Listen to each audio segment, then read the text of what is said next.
Ollie mentioned the Fin Review. Let's go to the splash on the front of the Fin Review. Wind back exports to America is the headline.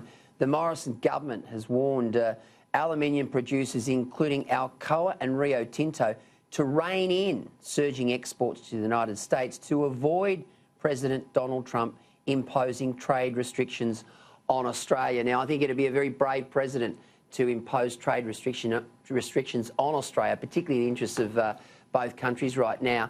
But, Caleb, your thoughts on this trip of Morrison, and no doubt it'll be, as I said earlier, probably the most important overseas trip that he makes during his tenure as Prime Minister. Absolutely, and I think as much of a lot of it, is really just symbolism and going to things and looking like they're keeping busy.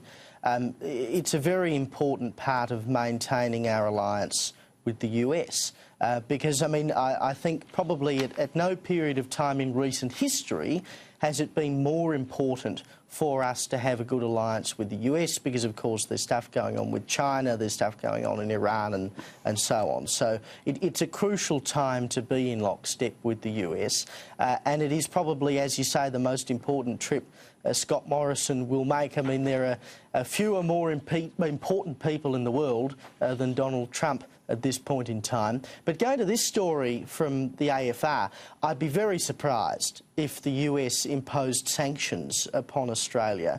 I think there's a pretty clear understanding that we do things that are mutually beneficial between both countries, and this may well be something that gets discussed while Scott Morrison is over there. But it's not like we're China and the US is trying to impose regulations upon us like they are upon China. I honestly can't see this being as big a deal as they're making it out to be.